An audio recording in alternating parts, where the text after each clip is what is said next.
Imagine a film emerged that defied every expectation. Ghost wasn't supposed to work. A love story between the living and the dead that blended romance, comedy, and supernatural thrills. Studios didn't know what to make of it, yet it became one of the most emotionally powerful movies of its decade, touching audiences worldwide.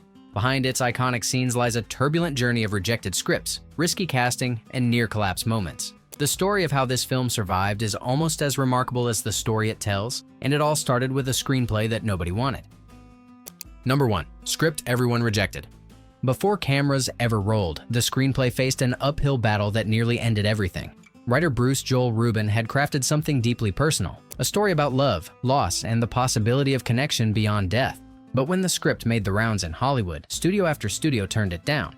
Executives couldn't figure out what it was supposed to be. The problem was simple. It didn't fit into any box. Was it a romance, a thriller, a supernatural fantasy, a comedy?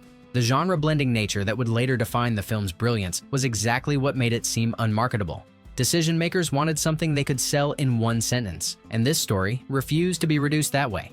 For years, the screenplay floated through the system with no takers. It became one of those projects people admired but wouldn't greenlight. The material was too unusual, too emotional, and too risky for anyone to commit real money to. It took a producer with vision, Lisa Weinstein, to finally champion the project and push it toward production. Without that persistence, this story would have remained just words on a page, never reaching a single audience. Number 2. Studio that nearly shut it down. Even after the project found a home at Paramount, the road ahead was anything but smooth. Internal resistance followed almost immediately. Studio executives questioned the tone, the budget, and whether audiences would accept a film that asked them to believe in ghosts while also making them cry and laugh. Confidence in the material was shaky at best. Creative disagreements began piling up during pre-production. There were clashes over the story's direction, how dark it should go, how much comedy to include, and whether the supernatural elements would alienate mainstream viewers. Some within the studio wanted to reshape the film into something safer and more conventional. The pressure to compromise the original vision was constant and intense. At several points, the production came dangerously close to being shelved entirely. Budget concerns amplified the doubt, and every unconventional choice felt like a gamble the studio wasn't sure it wanted to take. It was only through the determination of director Jerry Zucker and the producing team that the project stayed alive. They fought to protect the film's identity, believing that the very qualities executives feared were what made the story worth telling. Number 3. Casting that changed everything. Long before audiences fell in love with the final cast, the film's key roles were far from settled. Multiple actors were considered for every major part, and some early combinations would have created an entirely different movie. The tone, the chemistry, and the emotional weight all hinged on who would step into these characters, and the wrong pairing could have unraveled the whole thing. Several well-known names were attached to the lead role at various stages. The studio wanted a bankable star, but finding someone who could balance vulnerability, romance, and the supernatural wasn't easy. The same challenge applied to the female lead. Whoever took the role needed to carry deep emotional grief while maintaining strength throughout. Every audition reshaped the direction the film might take. When the final cast came together, something shifted. The chemistry between the leads gave the story a heartbeat that the script alone couldn't guarantee. What had been words on a page suddenly felt alive and deeply human. The casting didn't just fill roles, it redefined the film's emotional identity. Without that specific combination of performers, the movie audiences remember simply wouldn't exist. Number 4. Swayze's career risk. At the time, taking this role was considered a dangerous move. Patrick Swayze had built his reputation on physicality and toughness. Films like Roadhouse and Point Break had cemented his image as an action star. Accepting a part that required him to cry on screen, express deep romantic vulnerability, and play a man stripped of his physical presence went against everything the industry expected from him. Many around him advised against it. The fear was real. Audiences might not accept him in a role so far removed from what they knew. A misstep could damage his career at a time when he was riding high. But Swayze saw something in the material that others didn't. He recognized that the emotional demands of the part were exactly the kind of challenge he wanted, even if it meant risking his commercial appeal. That gamble paid off in ways no one predicted. His performance brought a sincerity and emotional rawness that anchored the entire film. Audiences didn't just accept him in the role, they embraced him. The part became the defining work of his career, reshaping how Hollywood and the public viewed him. It proved that stepping outside comfort zones could lead to something extraordinary, and it gave his legacy a depth that action films alone never could have provided. Number 5. Demi Moore's image shift. A single visual choice became one of the most talked about elements of the entire production. Demi Moore's decision to cut her hair short for the role wasn't just a styling preference, it became a powerful storytelling tool. The look stripped away glamour and replaced it with something raw and exposed, perfectly reflecting her character's emotional state throughout the film. The short hair symbolized grief, vulnerability, and quiet inner strength all at once. It gave her character a visual identity that felt authentic rather than polished. At a time when leading women in Hollywood were often styled for maximum appeal, this choice went in the opposite direction, and it worked. The simplicity of the look allowed the emotion beneath it to come through without distraction. Overnight, the hairstyle became iconic. It reshaped Moore's public image and influenced fashion trends across the country. More importantly, it signaled a shift in how she was perceived as an actress, no longer defined by surface appeal, but by the depth she could bring to a role. That single creative decision became inseparable from the film itself, showing how a small visual detail can carry enormous emotional weight when it serves the story. Number 6. Romance that almost failed. Nothing about the central love story was guaranteed to work. Early in development, there were serious concerns about whether the romance at the heart of the film would feel believable.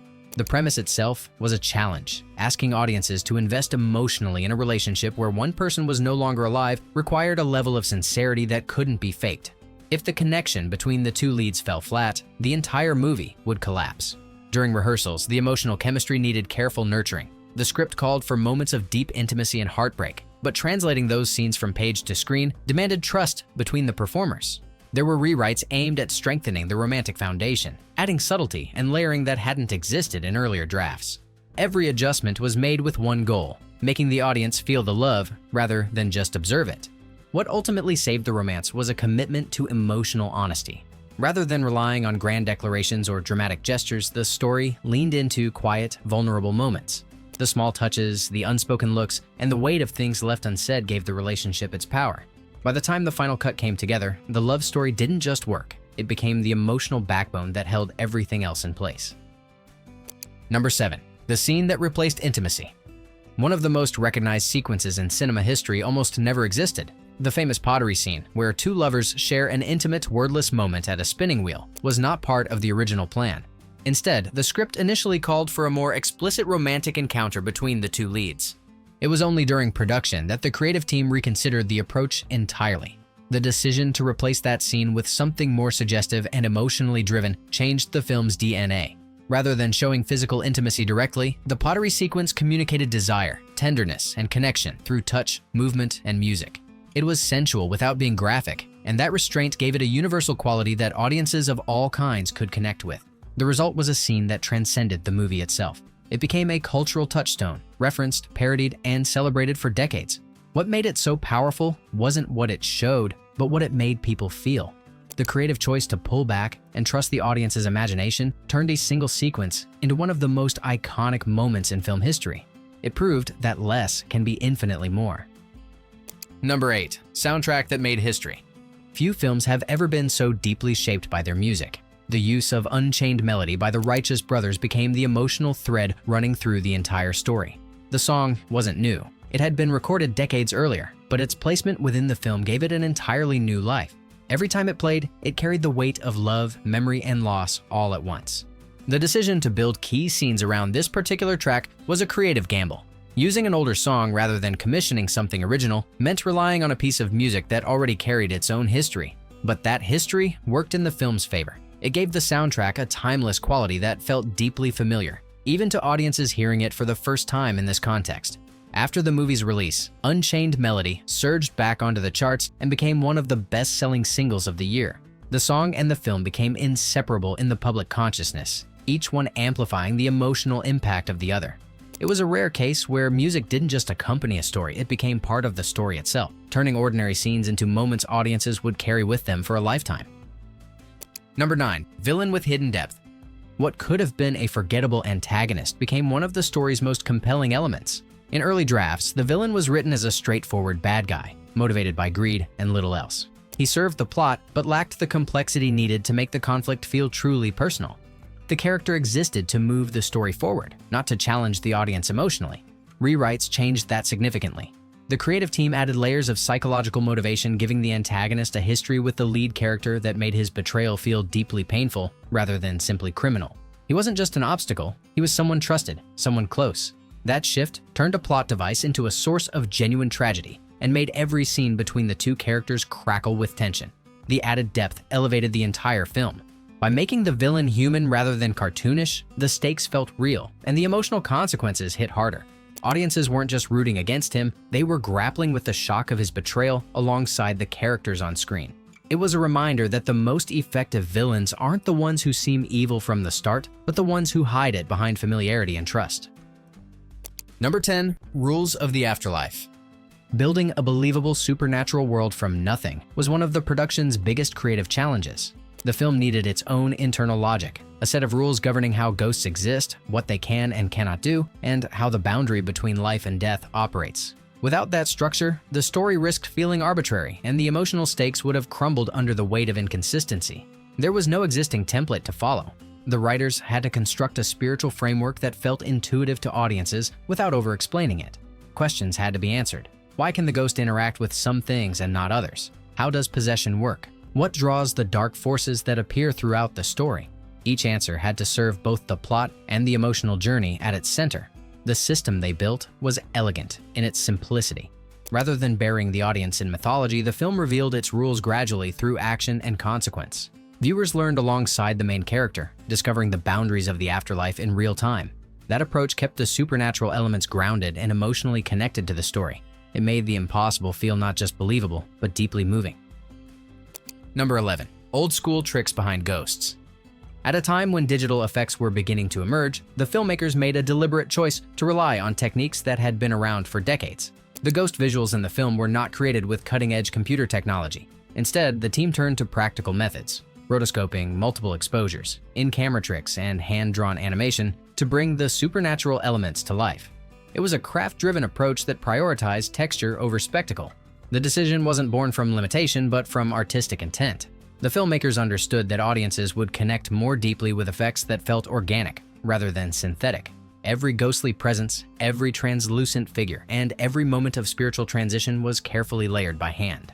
The process was painstaking and time-consuming, requiring frame-by-frame precision from a dedicated visual effects team working with tools that had existed long before the digital age. What made these effects so powerful was their subtlety. Rather than overwhelming the screen with flashy visuals, the restrained approach allowed the supernatural to blend seamlessly into the emotional reality of the story. Viewers weren't distracted by the effects, they were absorbed by them. The result was a visual language that felt timeless rather than dated, and it remains one of the reasons the film still holds up decades later when so many effects-heavy movies from the same era do not. Number 12. Comedy that saved the film.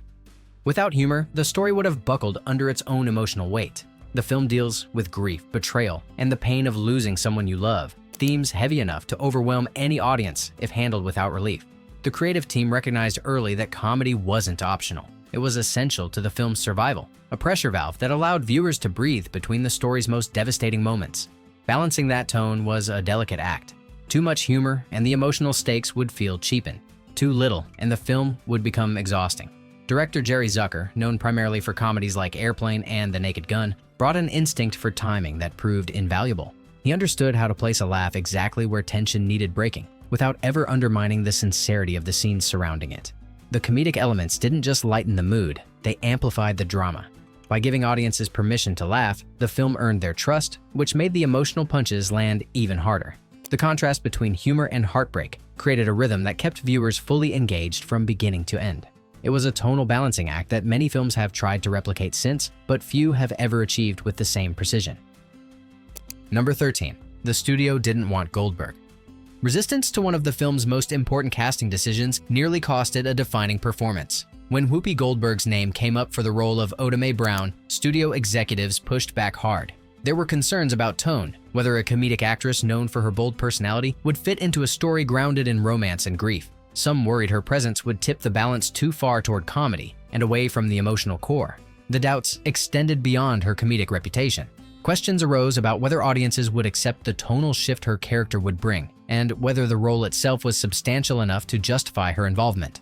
There was genuine fear that her performance might clash with the film's more serious moments. The studio wanted safe choices, and Goldberg didn't feel like one. What happened instead was the opposite of everything they feared. Goldberg delivered a performance that became the emotional glue holding the film together. She brought warmth, humor, and surprising vulnerability to a role that could have been one-dimensional in lesser hands. Her work earned her an Academy Award for Best Supporting Actress, and the character of Oda Mae Brown became one of the most beloved figures in the entire story. The very casting decision the studio fought against became one of its greatest strengths. Number 14. Moments made on set. Some of the film's most memorable beats were never written into the script. During production, actors brought spontaneous reactions and unplanned emotional choices to their scenes, small gestures that the cameras happened to capture, and that the editors wisely chose to keep. These weren't rehearsed moments or carefully staged performances, they were instinctive responses that added a layer of authenticity no amount of writing could replicate. The creative environment on set encouraged this kind of freedom.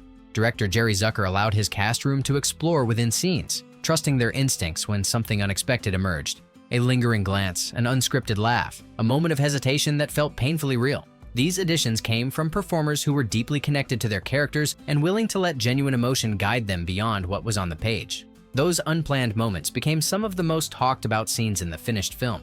Audiences responded to them precisely because they felt different, less polished, more human. They gave the movie a quality that separated it from other studio productions of the era. In a story about love and loss, it was these small, unscripted truths that often carried the most emotional weight, reminding viewers that the best performances come from somewhere real. Number 15. The darkest scene. Deep beneath the streets of New York, the film took a sharp and unexpected turn into fear. The subway ghost sequence stands as one of the most intense and unsettling moments in the entire story, a scene that introduced genuine danger into what had been, until that point, a tale of love and longing. It reminded audiences that the world beyond death wasn't just filled with light and connection, but also with rage and darkness. Creating the sequence required a complex blend of performance, practical effects, and precise editing. The actor portraying the subway ghost had to convey menace and unpredictability in a way that felt threatening without tipping into excess. Every element, the lighting, the sound design, the pacing of each cut was calibrated to build unease gradually rather than relying on sudden shocks. The result was a scene that felt genuinely dangerous. That tonal shift served a critical narrative purpose. By introducing real fear into the story, the film raised its emotional stakes dramatically. The audience understood that the supernatural world carried consequences, not just for the characters, but for the very soul of the story. It balanced the romance with darkness in a way that made both elements stronger, and it gave the film a dramatic edge that elevated it far beyond a simple love story. Number 16. Love built on loss. At its heart, this wasn't simply a love story. It was a meditation on grief. The romance that audiences fell in love with was inseparable from the loss that defined it. Every tender moment, every desperate attempt to connect was shaped by the reality that death had already arrived. The film understood something profound, that love is never more powerful than when it exists in the shadow of its own ending. It embraced that truth without hesitation. This approach gave every scene an emotional urgency that pure romance couldn't achieve. The characters weren't building toward a future together. They were fighting to hold on to something that had already slipped away. That desperation colored every interaction, every whispered word, every impossible touch. The story asked audiences to feel not just love, but the ache of love interrupted, of connection severed before its time. It was heartbreak given form. What made this resonate so deeply was its universality. Everyone who has ever lost someone they loved could recognize the longing at the center of the film. It wasn't about ghosts or the supernatural. It was about the human need to believe that love doesn't simply end. The movie became a space where audiences could process their own grief, finding comfort in a story that validated the hope that those we lose might still somehow reach us. That emotional honesty is what transformed a genre film into something truly lasting and deeply personal. Number 17. Edit that saved the story. The first assembled cut of the film didn't work. What had felt powerful on set and promising on paper translated into something sluggish and emotionally uneven when pieced together. Pacing issues plagued the early versions. Scenes lingered too long, transitions felt abrupt, and the careful balance between comedy, romance, and suspense wasn't landing as intended. The movie that existed in the editing room was not yet the movie audiences would eventually love. Something fundamental needed to change. The editing team faced difficult decisions. Entire sequences that the filmmakers had invested time and resources into had to be trimmed or removed entirely. The structure of the narrative was rearranged, with scenes shifted to new positions to improve the emotional flow. What had once seemed essential was cut away, while smaller moments that had been overlooked were given new prominence. It was a process of discovery, finding the real film buried within the raw footage and trusting it to emerge. Those painful choices transformed everything. The final cut moved with a rhythm that felt effortless, even though achieving that ease required enormous effort. Emotional beats landed with precision, comedy arrived exactly when needed, and the supernatural elements wove seamlessly into the human drama. The editing didn't just fix problems, it revealed the film's true shape. What emerged was a tighter, more powerful version of the story, one that earned every tear and every laugh through careful construction rather than happy accident. The editors had found the heartbeat. Number 18. Audiences changed the film. Before the movie reached theaters, it was tested in front of real viewers whose reactions would shape the final product. Test screenings became crucial turning points in the editing process, revealing what worked and what didn't, in ways the filmmakers couldn't predict on their own. Audiences brought fresh eyes and honest responses that no amount of internal discussion could replicate. Their instincts proved invaluable to the creative team. Their feedback was specific and sometimes surprising. Certain scenes that the creative team had loved fell flat with viewers, while moments they had considered minor drew powerful emotional responses. The balance between humor and drama was recalibrated based on where audiences laughed and where they grew restless. Pacing adjustments followed, with scenes tightened or extended depending on how the room reacted during each screening. Every response was carefully noted and analyzed. This collaborative process between filmmakers and audiences refined the movie into its final form. Changes weren't made blindly. The creative team weighed every piece of feedback against their original vision, but the input proved invaluable. Test audiences helped identify emotional dead spots and highlighted where the story's power truly lay. The result was a film that felt crafted for maximum impact, shaped not just by artistic intention, but by the genuine responses of the people it was made to move. That partnership made all the difference.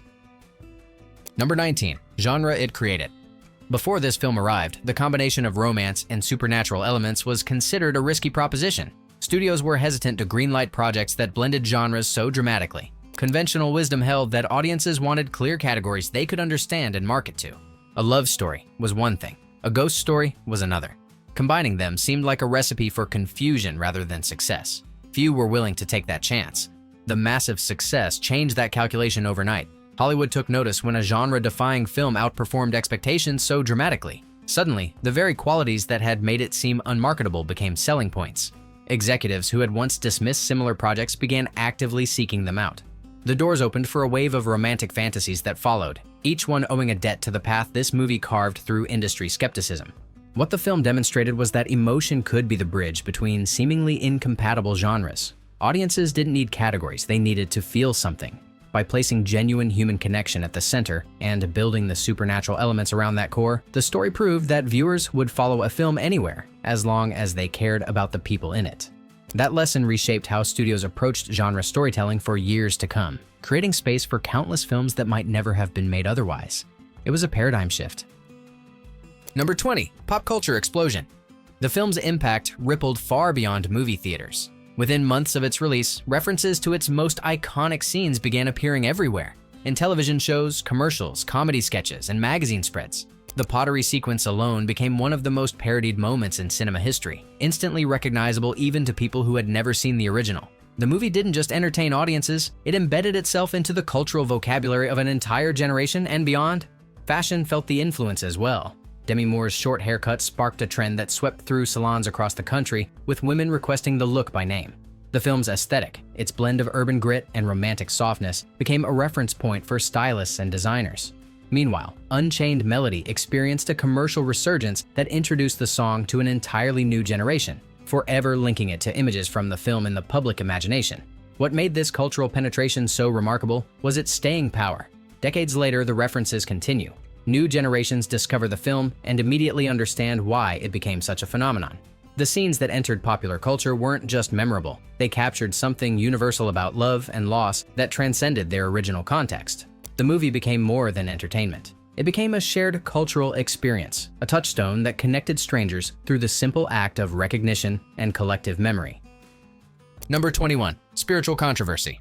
Not everyone embraced the film's vision of what lies beyond death.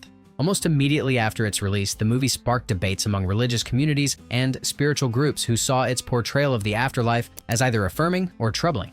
The story presented a specific cosmology, light and darkness, redemption and damnation, that resonated with some belief systems while contradicting others. What was meant as emotional storytelling became, for many, a theological conversation. Different faiths interpreted the film's spiritual elements through their own lenses. Some praised its depiction of love transcending death as a beautiful metaphor for eternal connection.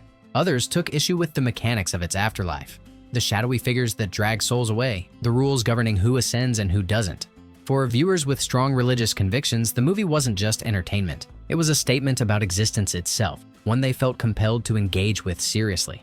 This controversy extended the film's reach into unexpected spaces. Churches discussed it from pulpits. Theologians wrote essays examining its implications. Talk shows featured debates about whether its spiritual message was harmful or healing. What the filmmakers had created as a love story became a cultural flashpoint for conversations about death, morality, and what awaits on the other side. The film had touched something deeper than romance. It had touched humanity's oldest and most profound questions about existence. Number 22. Awards that changed lives. When award season arrived, the film's recognition reshaped careers in ways that lasted decades. Whoopi Goldberg's Academy Award for Best Supporting Actress validated a performance that the studio had once resisted. Standing on that stage, holding that statue, she transformed from a comedic talent into a respected dramatic force overnight. The industry's perception of what she could do expanded dramatically, opening doors that had previously been closed. The recognition extended beyond individual performers. Writer Bruce Joel Rubin won the Oscar for Best Original Screenplay, a triumph for a script that had been rejected repeatedly before finding its way to the screen. His win sent a message throughout Hollywood that unconventional stories could achieve the highest honors. For every writer struggling to sell a genre-defying project, the victory offered hope that persistence and originality could eventually be rewarded at the highest level. The awards also cemented the film's place in cinematic history. Nominations for Best Picture and Best Score elevated it from commercial hit to critical darling. The industry had officially acknowledged what audiences already knew. This wasn't just a popular movie. It was an achievement worthy of standing alongside the year's finest work. For everyone involved, the recognition changed trajectories and validated the creative risks that had made the project so uncertain from the beginning. Careers were permanently altered by a single night. Number 23. Box office shock. Nobody predicted what happened when the film reached theaters. Industry expectations were modest at best. An unusual genre blend with no guaranteed audience didn't inspire confidence among analysts. Studios hoped for respectable returns, perhaps enough to justify the creative gamble. What they got instead was a phenomenon that rewrote assumptions about what kind of story could become a blockbuster. The numbers exceeded every projection. Week after week, the film held strong at the box office while competitors came and went. Word of mouth spread like wildfire as audiences who had been moved by the story urged friends and family to experience it themselves. Repeat viewings became common. People returned to theaters multiple times, drawn back by the emotional pull of a story that had touched them deeply. The film wasn't just watched, it was embraced and shared as a cultural event. By the end of its theatrical run, the movie had become the highest-grossing film of 1990 worldwide. It earned over $500 million globally, a staggering figure that stunned executives who had once questioned whether the project should exist at all. The success proved that emotional storytelling could compete with action spectacles and franchise juggernauts. Hollywood learned that when a film connects with audiences on a deeply human level, commercial success follows naturally. The box office shock became a lesson the industry would reference for years. Number 24. A story that never aged. Decades have passed, yet the film continues to find new audiences who respond to it as powerfully as viewers did upon its original release. Unlike many movies from the same era that feel locked in their time, this story transcends its 1990 origins. The fashions may date it, the technology may seem quaint, but the emotional core remains as immediate and affecting as ever. New generations discover it and fall in love with it all over again. The reason for this longevity lies in the universality of its themes: grief, love, loss, and the desperate hope that connection doesn't end with death. These aren't concerns limited to any particular decade or culture. They're fundamental human experiences that every generation confronts. The film speaks to something timeless in the human condition, which is why a viewer watching it today can be moved just as deeply as someone who saw it in theaters over 3 decades ago. This enduring appeal has transformed the movie from a hit into a classic. It appears on lists of greatest romantic films. It's referenced in contemporary media by creators who grew up loving it. Parents share it with children who then share it with their own. The story has become part of the cultural inheritance passed between generations, a film that belongs not to a single moment, but to everyone who has ever loved someone and feared losing them. That permanence is the rarest achievement in cinema. Number 25. Legacy that still lives. More than 3 decades after its premiere, the film remains a touchstone for conversations about love, loss, and cinematic emotion. It isn't simply remembered, it's actively celebrated, revisited, and referenced in ways that few movies from any era achieve. The story didn't just capture a moment in time. It captured something eternal about human connection that continues to resonate with anyone who encounters it. The influence extends through the industry itself. Filmmakers cite it as inspiration for their own explorations of genre blending and emotional storytelling. Actors point to its performances as examples of vulnerability and commitment. Writers study its screenplay for lessons in balancing tone and building stakes. The movie has become a reference point, a standard against which romantic fantasies are measured and often found wanting. Its shadow stretches across decades of films that followed, but perhaps the most meaningful legacy lives in the audiences themselves. Countless viewers carry this story with them as a personal touchstone, a film they turn to in moments of grief, a movie they share with people they love, a story that helped them process their own experiences of loss. That kind of intimate connection between a film and its audience is the rarest achievement in storytelling. The movie didn't just succeed, it became permanent, woven into the emotional fabric of millions of lives across generations and around the world. Ghost was never supposed to work. A genre-defying screenplay that nobody wanted, a cast that took enormous risks, and creative choices that defied every studio instinct. Yet all of those uncertain elements came together to create one of the most emotionally powerful films ever made. It proved that audiences crave emotional honesty above all else, and that the best creative risks are often the ones that terrify studios the most. If you enjoyed discovering these hidden stories, hit like and subscribe for more deep dives into legendary films. Which scene from Ghost has stayed with you the longest, and why? Share your answer in the comments below.